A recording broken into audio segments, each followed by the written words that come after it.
Kita akan belajar dhamma yang penting. Ya, dhamma pada minggu hari ini sangat penting. Bila Bapak Ibu bisa mengambil, memetik pelajaran pagi hari ini, akan sangat membantu hidup kita. Judul yang diberikan untuk ceramah dhamma pagi ini adalah corak-corak kehidupan. Namun sebenarnya saya juga senang menyebutnya warna-warna kehidupan. Ya. Namun penerjemah zaman dulu sudah menerjemahkannya sebagai corak. Ini adalah ajaran Sang Buddha yang cukup terkenal. Bahkan salah satu ajaran inti Sang Buddha sering sudah Bapak Ibu dengarkan. Ya. Corak-corak itu adalah anicca, dukkha, anatta. Anicca, dukkha, dan anatta. Hari ini ingin saya jelaskan bagaimana menggunakannya dalam kehidupan sehari-hari. Jadi belajar dhamma Bapak Ibu, belajar dhamma itu ada dua tipe. Tipe yang pertama adalah secara teoritis. Kita mengkaji kitab-kitab. Tipe yang kedua adalah bagaimana menggunakannya. Ya, bagaimana menggunakannya ini istilahnya adalah dhamma applied, ya, aplikatif dhamma. Hari ini saya akan menggunakan waktu mungkin 30 menit, kalaupun lebih sedikit. Mari Bapak Ibu berkonsentrasi. Di zaman Sang Buddha, ada seorang ibu, seorang istri yang tidak disayang.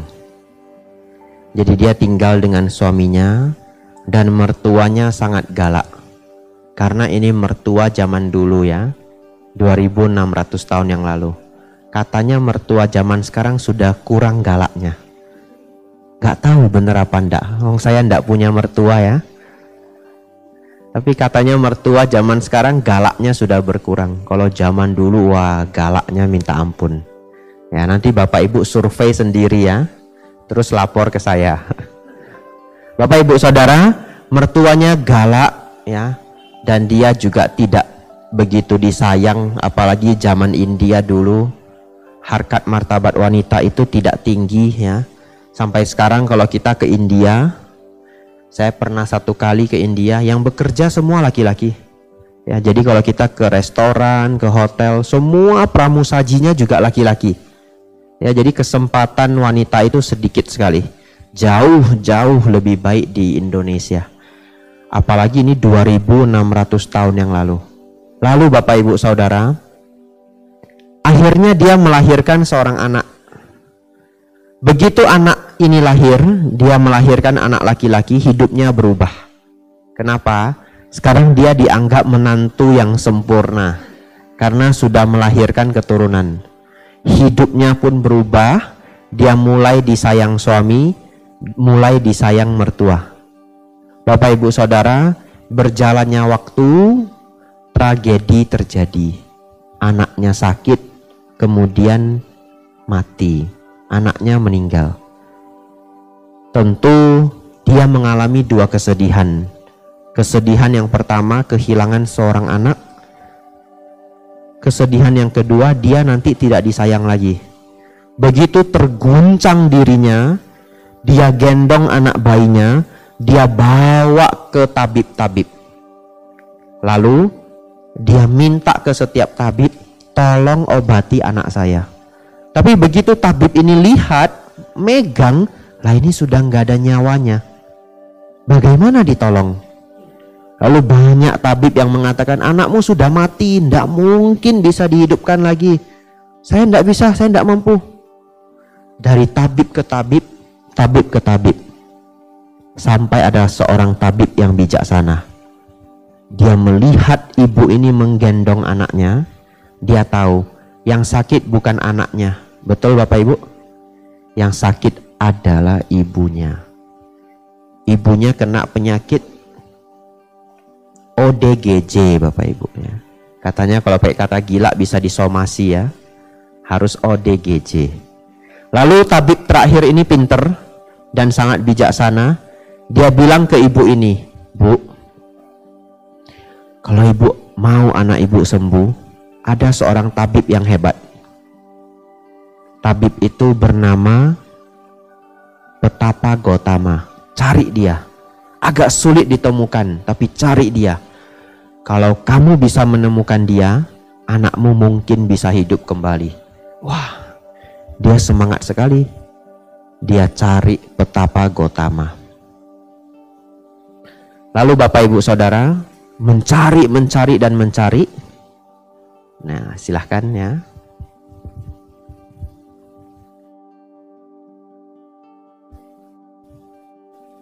Sudah? Mari konsentrasi lagi ya. Tadi iklan lewat ya. Kalau sinetron yang bagus iklannya banyak. Nanti 5 menit iklan lagi ya. Kalau iklan kita tunggu. Atau siapa mau endorse di sini boleh ya. Mana tahu minyak urut apa gitu, boleh. Menerima endorse. Dananya masuk wihara, tidak diambil pribadi ya. Nah, ini boleh endorse ya. Siapa yang punya toko kue nanti endorse. Kita lanjutkan ya Bapak Ibu Saudara. Akhirnya dia bertemu Petapa Gotama dan sama persis. Dia bilang ke Petapa Gotama, tolong sembuhkan anakku. Begitu Sang Buddha melihat, Sang Buddha langsung bilang, Bu, anakmu bisa sembuh. Anakmu bisa sembuh. Wah, dia langsung semangat ya. Dia langsung semangat. Carikan saya lada, biji lada. Segenggam cukup. Dari keluarga yang tidak pernah kemalangan. Wah, ibu itu seneng. Terus dia cari. Dia mulailah perjalanan dia dari rumah ke rumah. Bu, Pak, boleh saya minta lada? Lalu siapa yang tidak memberikan lada ya? Kalau hanya sedikit ya enggak apa-apa. Bukan barang yang mahal. Begitu dia dapat lada itu dia lantas nanya, Bu, rumah ini pernah enggak ada yang kemalangan? Atau Anda pernah tidak kemalangan? Oh, di rumah kami ini kami pernah kehilangan kakek. Oh, rumah ini pernah kehilangan kakek. Ya, terima kasih. Dia lanjut lagi. Lada ini nggak bisa dipakai ya. Ya, karena tadi katanya tidak boleh ada yang kemalangan. Lanjut rumah yang kedua. Ada yang kemalangan? Oh, paman saya pernah meninggal. Oh, ibu pernah kemalangan? Ya, paman saya meninggal. Ya, apa boleh buat? Satu rumah demi rumah demi rumah, sampai malam Bapak Ibu. Ada yang anaknya meninggal, nenek meninggal, ibu meninggal, ayah meninggal, adik meninggal, kakak meninggal. Dia tidak menemukan satu rumah pun yang tidak mengalami kemalangan. Lalu dia pulang menuju Petapa Gotama dan kesadarannya pelan-pelan mulai pulih. Lalu Sang Buddha tanya, bagaimana kisah Gotami? Namanya adalah kisah Gotami. Bagaimana kisah Gotami? Sudahkah kau menemukan lada dari orang yang tidak pernah kemalangan? Lantas dia mengatakan, tidak ada Bante, tidak ada. Saya tidak menemukan lada itu. Dan saya sudah sadar, setiap orang pun mengalami kemalangan. Ya. Bapak Ibu Saudara, di dalam psikologi, kalau kita kuliah psikologi, prakteknya itu di rumah sakit jiwa, kadang-kadang kita menemukan ada pasien yang kehilangan anak, lalu dia cari boneka sebagai ganti anaknya. Mungkin Bapak Ibu pernah lihat di film-film, tapi itu benar-benar terjadi di kehidupan nyata. Anak itu dia anggap anaknya. Ada dua hal terjadi Bapak Ibu. Yang pertama, memang dia sudah error dan menganggap anak itu anaknya. Tapi bisa yang kedua Bapak Ibu, sebenarnya orang tersebut tahu itu adalah boneka. Bukan tidak tahu. Tapi saking terguncang pikirannya, dia mending pura-pura tidak tahu. Ngerti maksudnya ya? Saking sulit menerima kenyataan hidup, ya ini anak saya. Ya, ini anak saya. Jadi Bapak Ibu Saudara, kisah Gotami tersadarkan, pelan-pelan dia pulih. Akhirnya dia memilih menjadi bikuni. karena dia sudah tidak ada tempat untuk kembali, dan dalam kisahnya dia berlatih dengan sangat baik. Bapak Ibu Saudara, ini adalah corak kehidupan yang pertama yang kita kenal sebagai anicca. Anicca artinya tidak kekal, ya. Bahkan tubuh kita ini tidak kekal. Apapun yang kita lihat Bapak Ibu dalam bentuk materi, tidak ada yang kekal. Memahami hal ini bukan kita gambari dengan ketakutan, tapi kita gambari dengan kebijaksanaan. Kita paham bahwa segala sesuatu pada waktunya akan rusak, termasuk tubuh kita, ya. Kisah Gotami belajar dengan cara yang sangat sulit. Dia harus kehilangan anak yang dicintai. Semoga tidak ada yang mengalami hal buruk seperti itu. Biarlah kita belajar dari kisah Gotami itu. Namun PR Bapak Ibu Saudara adalah pelan-pelan mengurangi kemelekatan. Ingatlah Bapak Ibu, apapun yang bisa rusak, jangan terlalu digenggam, ya. Apapun yang bisa rusak, jangan terlalu digenggam. Apa Bante yang bisa rusak? Badan bisa rusak. Kita bisa tua dan mati. Kadang-kadang wajah yang indah rupawan ini bisa rusak. Sudah di make up, tarik-tarik, ya. Botox, skincare. Skincare-nya mahal bukan main, ya. Ini terutama bapak-bapak kalau ketemu tulisan Lamer, hati-hati pecah, ya. Konon katanya harganya jutaan, ya. Ya, saya dulu jualan obat farmasi. Jadi merek-merek skincare saya hafal, ya. Nah, semua saya hafal. Tapi kalau saya sebut di sini wanda enak juga, ya. Kecuali ada yang mau endorse tadi, taruh di sini. Silahkan make up, silahkan skincare, kecuali sedang atas silah, ya.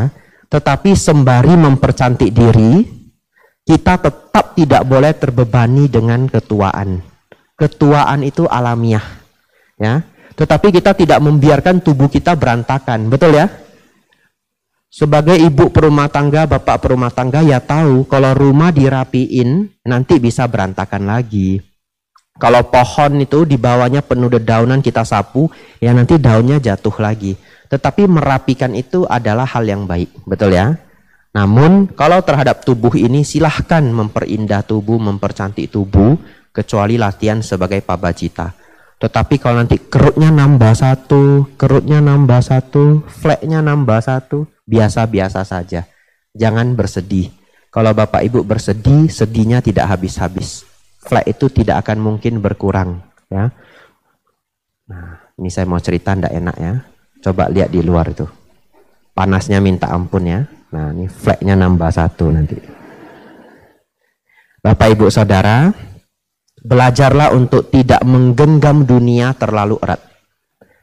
Cerita terakhir mengenai anicca. Saya pernah baca di satu buku, di Thailand, mereka membuat perangkap monyet. Perangkapnya lucu sekali.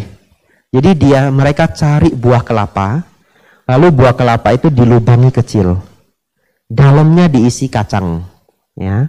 Lalu diletakkanlah perangkap itu di dahan-dahan pohon. Dan kelapa itu diikat. Lalu monyet-monyet nanti datang mau ngambil kacangnya. Tangannya itu bisa masuk ke kelapa yang sudah dilubangi itu. Tapi begitu dia menggenggam kacang, tangannya membesar.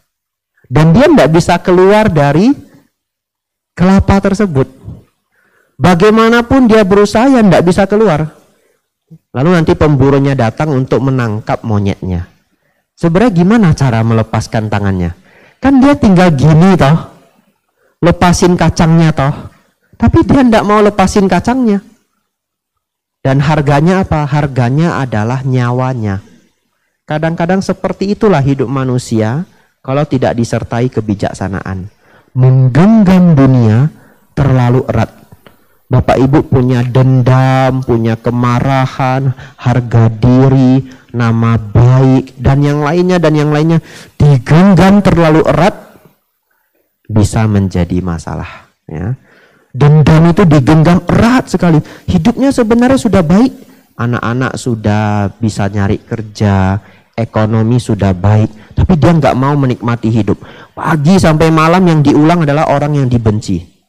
Saya dendam sekali sama dia. Nggak bisa saya. Hidup saya nggak bisa tenang sebelum melihat dia mati. Padahal anak-anak sudah baik, ekonomi sudah baik, semua sudah baik. Tinggal begini ya. Ya sudah lewat. Tapi gampang Bapak Ibu? Tidak semua orang bisa melakukannya. Semoga setelah ini Bapak Ibu pulang dilepas. Ya. Loh, udah lama ndak dengerin kamu ngomel-ngomel si dia. Sudah saya lepas. Gitu ya. Lanjut. Yang kedua adalah duka Bapak Ibu Saudara. Duka artinya segala keadaan batin yang tidak nyaman. Ya, direnungkan ya. Segala keadaan batin yang tidak nyaman adalah duka. Nah, bahasa gampangnya dalam psikologi disebut stres. Setiap Bapak Ibu stres, Bapak Ibu mengalami duka. Seorang arahat tidak lagi mengalami duka sedikit pun. Jadi seorang arahat tidak mengalami stres. Oleh karena itu kenapa setiap para biku ceramah topiknya berulang-ulang mirip-mirip. Dosa, loba, moha, dosa, loba, moha. Betul ya? Coba saya tanya. Bapak Ibu pernah marah? Pernah ya? Semua pernah marah ya? Kalau yang dari lahir sampai sekarang belum pernah marah, cek ke psikiater ya. Barangkali ada yang keliru. Pasti pernah marah ya. Marah itu normal. Pertanyaan saya, marah itu nyaman atau tidak nyaman? Tidak nyaman ya. Berarti marah itu duka, benar? Ya, ketika Bapak Ibu mengalami kemarahan, Bapak Ibu berduka. Serakah itu nyaman atau tidak nyaman? Tidak nyaman karena membuat kita gelisah. Orang serakah banyak keinginan. Banyak keinginan artinya banyak yang tidak dimiliki. Iya, semakin banyak keinginan semakin merasa miskin. Karena banyak yang belum dimiliki. Keinginan itu adalah mengharapkan yang tidak dimiliki. Betul ya? Nah, lalu setiap kotoran batin Bapak Ibu adalah bagian dari duka. Oleh karena itu para biku setiap minggunya memberi Bapak Ibu tips, cara, nasihat untuk mengurangi duka. Hari ini khususnya saya ingin mengurangi duka satu macam dari Bapak Ibu. Duka apa? Duka dari ketidakpuasan. Ya, salah satu makna dari duka adalah ketidakpuasan. Kenapa Bapak Ibu? Karena semua kebahagiaan duniawi adalah tidak terpuaskan. Saya punya pertanyaan. Kalau Bapak Ibu punya motor atau mobil impian, lalu kemudian dapat, setelah berjuang, dapatlah mobil impian, motor impian. Pertanyaan saya, hari pertama memiliki motor atau mobil tersebut, dengan 2 tahun setelahnya, kebahagiaan mana yang lebih tinggi? Hari pertama ya, wah hari pertama senangnya minta ampun ya, belum kotor sudah dilap lagi. Belum berdebu, taruh kit. Nah, kan itu belum berdebu, oh sudah itu ada partikel-partikel mikron katanya. Dilap lagi. Pagi-pagi bangun, ndak kena hujan, ndak kena apa-apa, dipakai aja belum, dilap lagi. Saking senangnya ya. Nggak usah ngapa-ngapain, duduk, minum teh, samping motor kesayangan atau mobil kesayangan, wah bisa lewat 2 jam. Saking senangnya. Tapi 2 tahun lagi, ya masih bahagia sih melihat motor atau mobil itu. Tapi beda dengan hari pertama ya. Ya. Untung contoh saya motor atau mobil ya. Bukan pacar atau istri ya. Wah, saya takut dimarahi juga saya ya. Iya, Bapak Ibu Saudara, semua kebahagiaan duniawi itu punya satu karakter. Apa itu? Kebahagiaannya menguap. Ya. Jadi happiness itu evaporate itu evaporasi, menguap. Aneh juga. Barangnya sama tidak berbeda.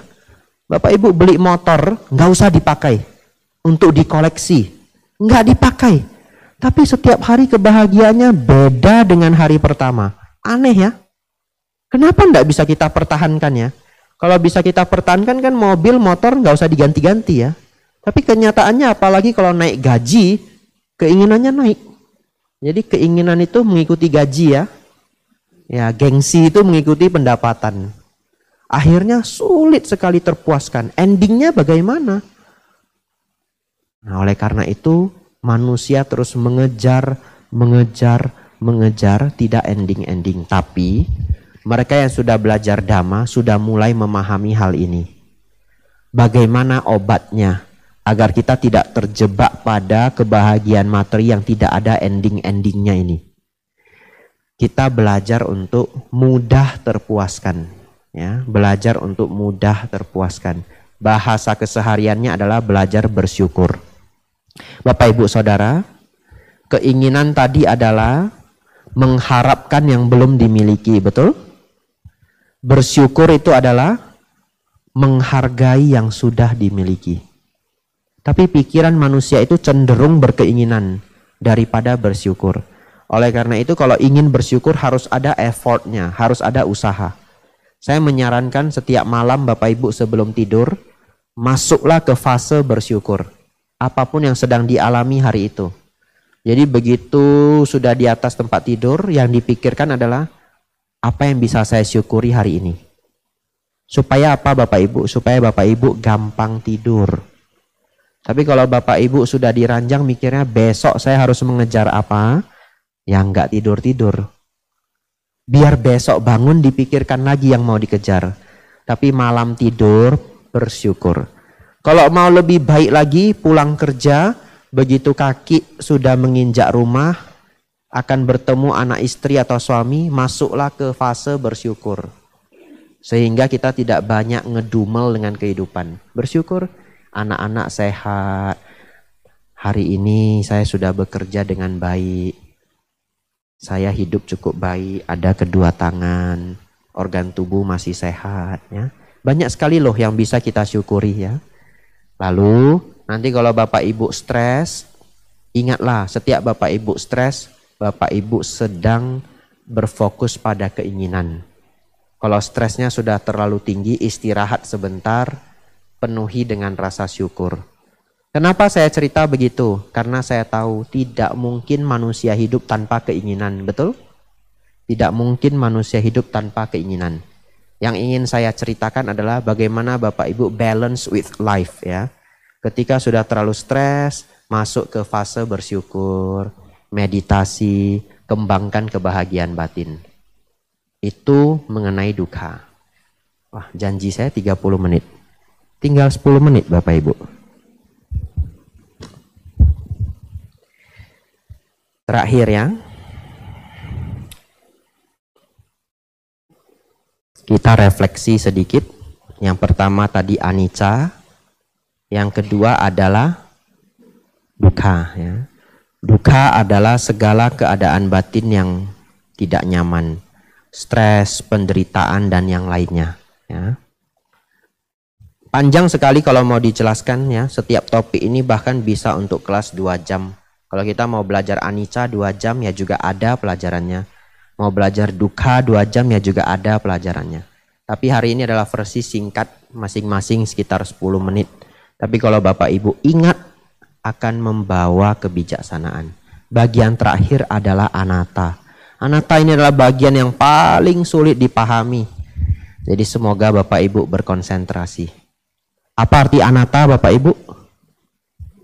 Yang sudah pernah didengar?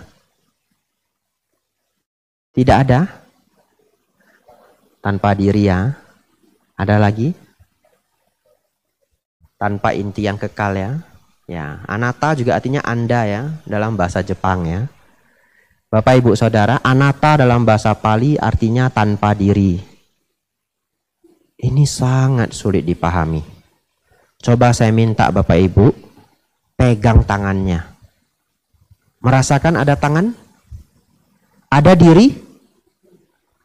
Ada toh? Gimana kita mengelak kalau kita tidak ada diri tapi terpegang tangan ini? Saya pernah ngajar Dhamma kelas di satu provinsi. Lalu ada umat non-Buddhis. Umat non-Buddhis. Dia angkat tangan lalu dia tanya begini. Bante, saya pegang pipi saya Bante. Lah saya ada Bante. Bahkan saya ditantang, coba Bante pegang pipinya sendiri. Saya ikut pula ya. Saya pegang juga, nurut saya Bapak Ibu. Ada toh Bante? Ya ada Pak. Lah Bante ngajar tanpa diri. Lah itu ada diri. Bagaimana Bante menyangkal diri sendiri? Ya benar juga ya. Nah persoalan ini ya. Lalu semua umat Buddha stres. Waduh gawat ini. Ini Bante bisa jawab enggak? Karena malu kita ya. Yang nanya non Buddhis Bapak Ibu. Wah semuanya deg-degan Bapak Ibu ya. Nah yang pertama, bagaimana memahami tanpa diri atau bukan diri? Ada di dalam sutta namanya Anatta Lakkhana Sutta. Ada di bagian belakang Parita Biru. Nanti pulang baru dibaca. Tapi salah satu cara gampang memahami anatta adalah yang pertama, tidak bisa diatur. Ya, tidak bisa diatur. Nah, ini ceritanya. Bapak Ibu Saudara, bayangkan ada seorang raja. Di zaman Jepang Bapak Ibu, raja sangat berkuasa. Dan tentara-tentara Jepang, prajurit-prajurit kerajaan, sangat mendengarkan raja. Disuruh apa saja mereka akan lakukan.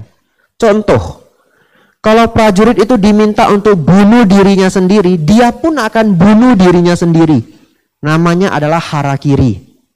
Ya, kalau dia gagal menjalankan tugas, rajanya bilang, kamu gagal menjalankan tugas. Bunuh dirimu sendiri. Dia tancapkan pisau ke dalam perutnya dan tarik ke sebelah kanan. Itu harakiri yang benar. Jangan dilakukan ya. Ya. Lalu ada yang lebih kejam lagi Bapak Ibu. Raja itu mengatakan begini, kamu pulang, bunuh semua keluargamu, kembali ke sini, bunuh dirimu. Dan mereka pun lakukan. Aneh ya. Kalau saya kabur aja. Betul ya? Biarpun nanti mati dalam proses kabur, rasanya lebih masuk akal ya. Daripada pulang, bunuh keluarga sendiri, balik lagi ke kerajaan, bunuh diri sendiri. Tapi itulah prajurit kerajaan Jepang dulu, saking mendengar rajanya. Pertanyaan saya, bisakah kita mengatakan prajurit itu adalah milik raja? Jawabannya bisa. Karena apapun yang disuruh, dia akan melakukan. Itu adalah makna dari kata milik. Prajurit adalah milik raja. Analogi ini diberikan oleh Sang Buddha ya. Walaupun tidak persis sama, tapi beliau menggunakan analogi raja dan tentara. Bapak Ibu Saudara, tadi kita sudah tahu prajurit adalah milik raja, betul ya? Sekarang pertanyaan saya, apakah badan kita ini adalah milik kita? Ternyata dipikir-pikir tidak. Kenapa? Karena tidak bisa kita atur sepenuhnya. Kalau badan ini bisa kita atur sepenuhnya, kita akan mengatakan, oh badan, kamu tidak boleh tua. Betul ya? Maka sejak detik itu dia berhenti menua. Oh badan, kamu tidak boleh gemuk.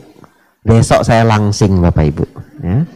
Dari dulu mau langsing saya susah sekali langsing ya. Bagaimana saya bisa langsing? Setiap dana makan saya dikunci dengan makanan. Ya benar. Saya baru pulang, bukan pulang ya. Saya baru datang dari Balikpapan. Kemarin dana makan siang umat antusias sekali, makanannya banyak sekali. Jadi mejanya itu dibuat L, depan, kiri, saya di tengah. Ini makanan semua. Beneran. Terus umat berdatangan, terus mejanya sudah tidak muat. Bante izin tambah mejanya ya. Ya boleh, dikunci di sebelah gini. Jadi U. Ya ini beneran. Saya pikir nih kalau di foto jelek juga ini ya. Gimana ini ya, nanti orang lain tidak paham ini saya dikunci dengan makanan. Mungkin kalau umat datang lagi, kunci lagi belakang, sudah.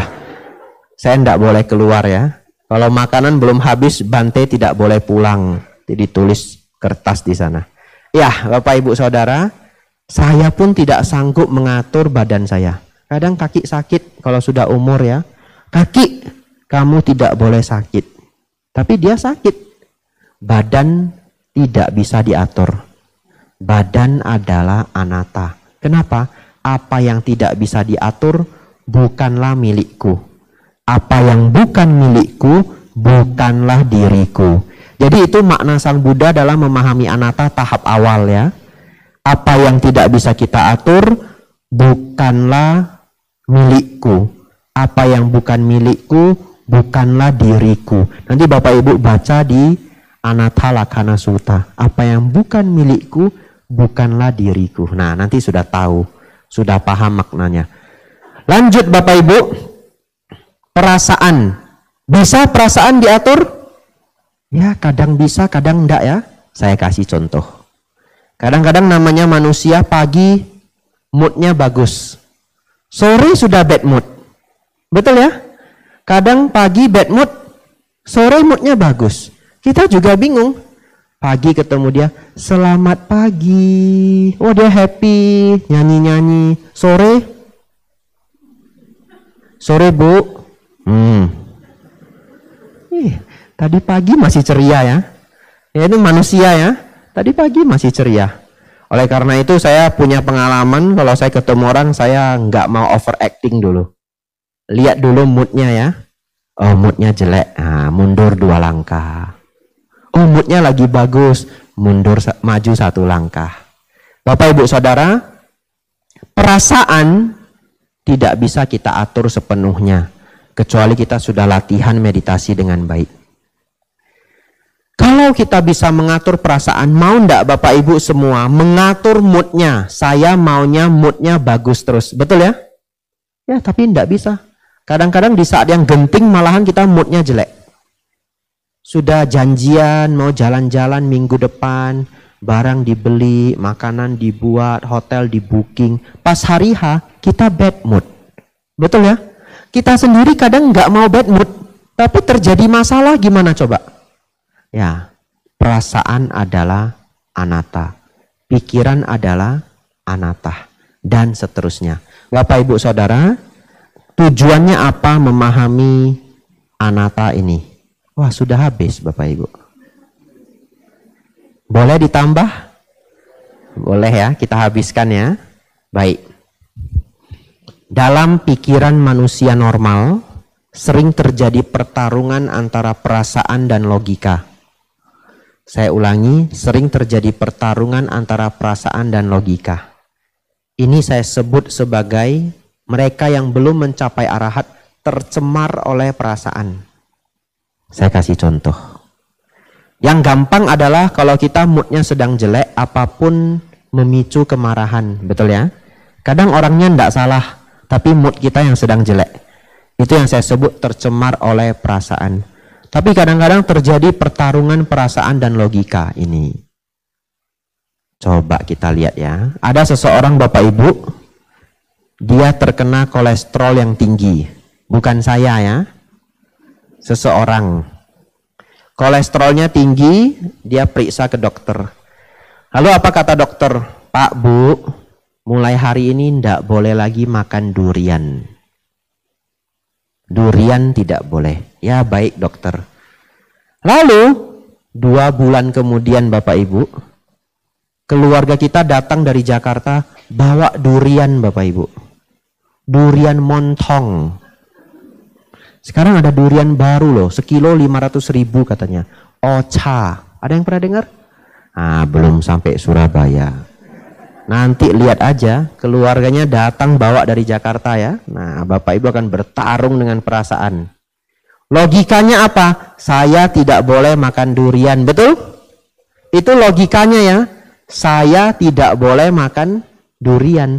Tapi bagaimana dengan perasaan?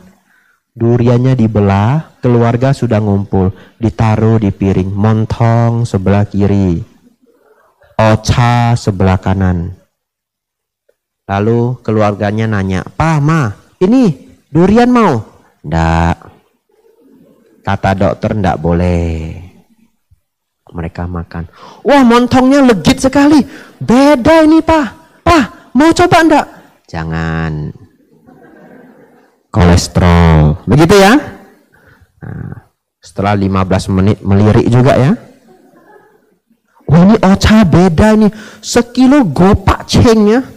Wah, 500.000 sekilo katanya. Lu ndak mau makan, betul?" "Jangan, kolesterol. Nanti ini tegang semua." "Jangan, ndak mau." Sebentar lagi, coba sebiji aja, nggak bisa bikin mati loh, sebiji loh. Betul ya? Sudah mulai tergoda Bapak Ibu ya. Sebiji enggak apa-apa? Enggak apa-apa sebiji. Betul ya, enggak apa-apa? Enggak apa-apa sebiji. Enggak ada itu masuk koran makan sebiji durian tewas, enggak ada. Betul ya, enggak ada? Enggak ada. Ah, boleh dah, boleh. Satu ya Bapak Ibu ya.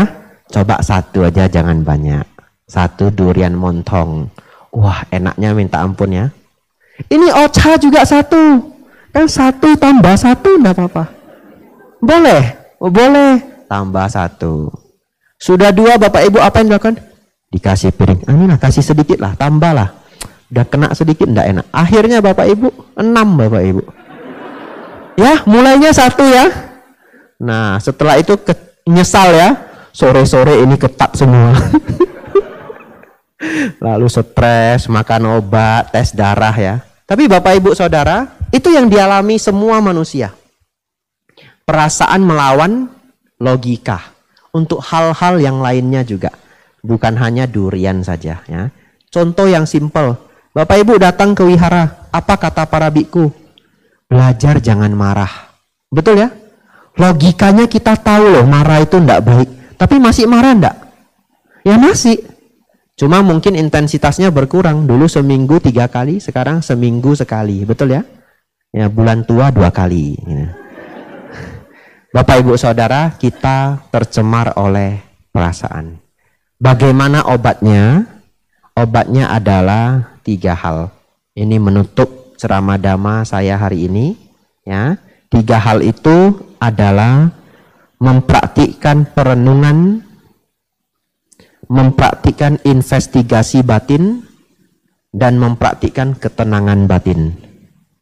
3 ini adalah caranya. Bapak Ibu senang yang mana, boleh mempraktikkan yang mana dulu. Tapi 3 ini penting ya. Contoh, kalau Bapak Ibu menggunakan anicca dan hukum kama wipaka sebagai perenungan, maka kemarahan bisa berkurang. Ketika kita sudah mau marah, kita berpikir apa? Ya sudahlah. Karma buruk saya berbuah. Betul ya? Kemarahan lantas drop 30%. Ya sudahlah. Semua tidak bisa dalam kendali saya 100%. Namanya hidup anicca. Ya sudahlah, barang rusak ya sudahlah.